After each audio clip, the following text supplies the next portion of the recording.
mess since we moved it from the main building over there.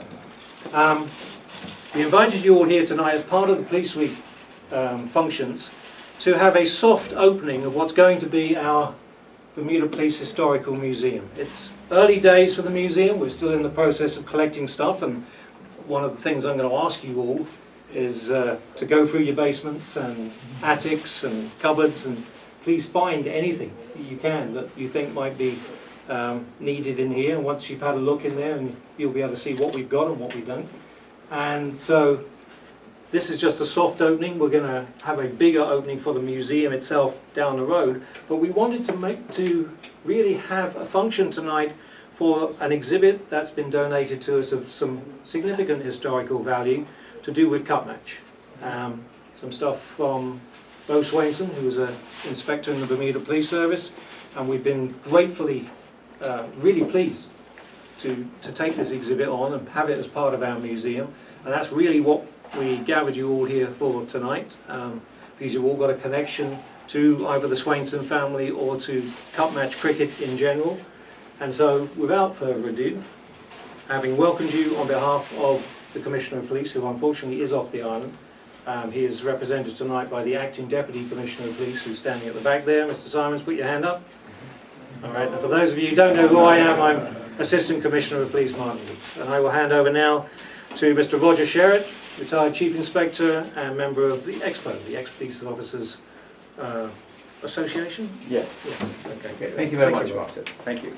I would like to just mention from the outset that I saw Commissioner Corbishley a couple of days ago, and he was very upset that he wasn't able to make it, but he was called away, and he asked to apologise for him not being here this evening. He certainly is very interested, and he was very supportive of doing this event this evening, and also in starting the museum with you. I have a feeling that you're one of the key people behind it, though, Martin, aren't you? Yes.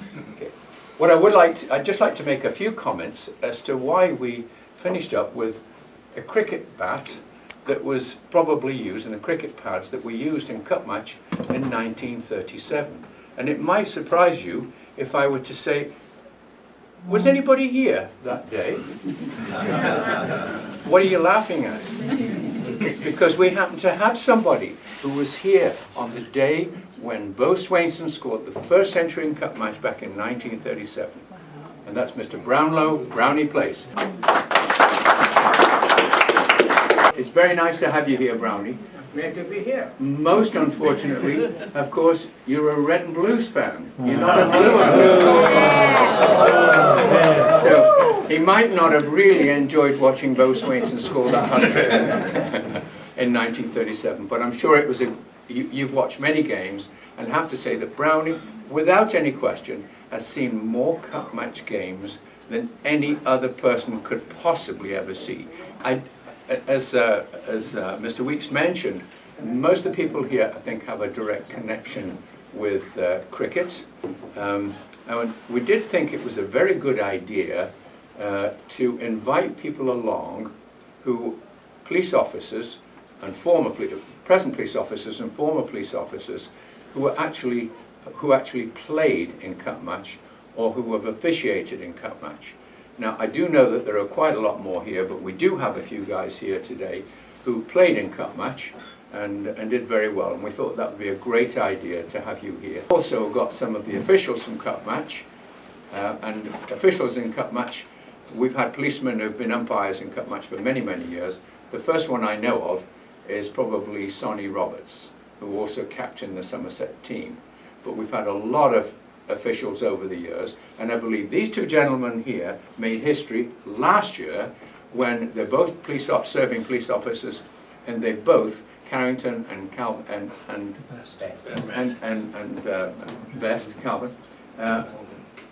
Melvin, were both umpires together in last year's Cup Match. The first time in history that we've had two police officers being the two umpires for Cup Match. So I think that was a very special thing.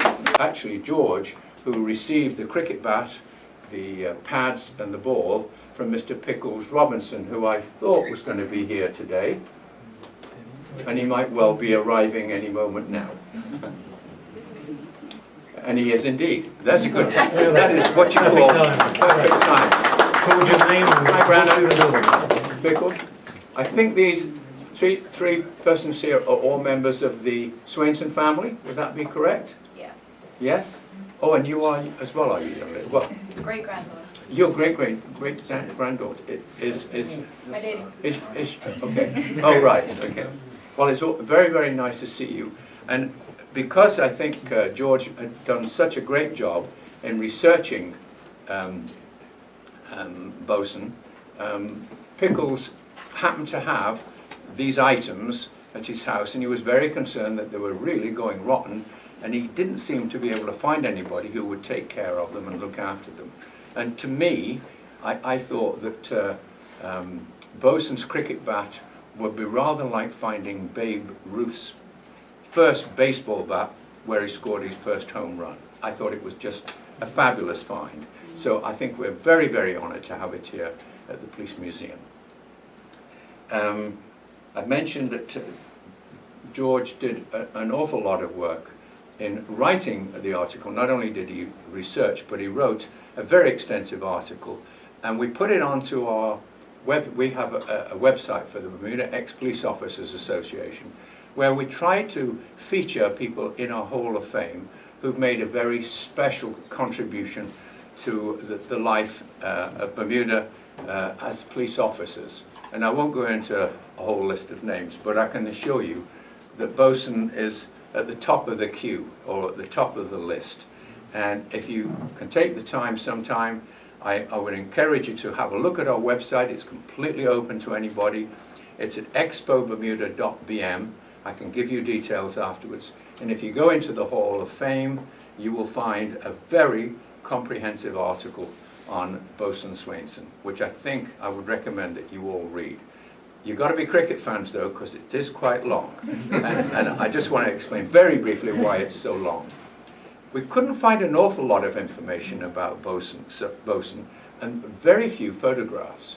Although we did find, the earliest photograph we found was from a tour that he did in 1927 to New York.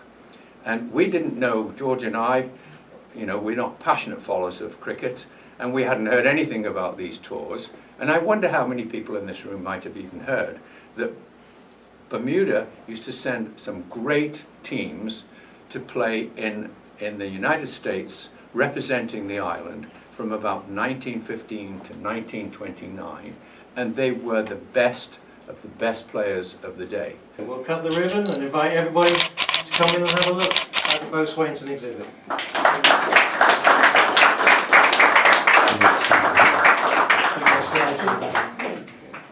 Pickles, any chance you could come in here and have a look with your family? Be our first people as you donated the items to us. If you want to avoid the rush, the food is also open. Some people will be playing. Whoops, what's that step? I didn't know that was there.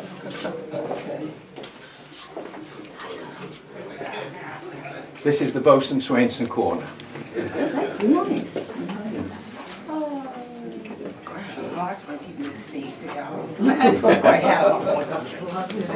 Somebody asked me yesterday about the That's really nice. bronze. I said, what is that? Tape? Somebody said leather. Leather. Yeah. Would you do me a favour? Could I get, in a minute, can I just get you and George and myself together? Sure. Yeah.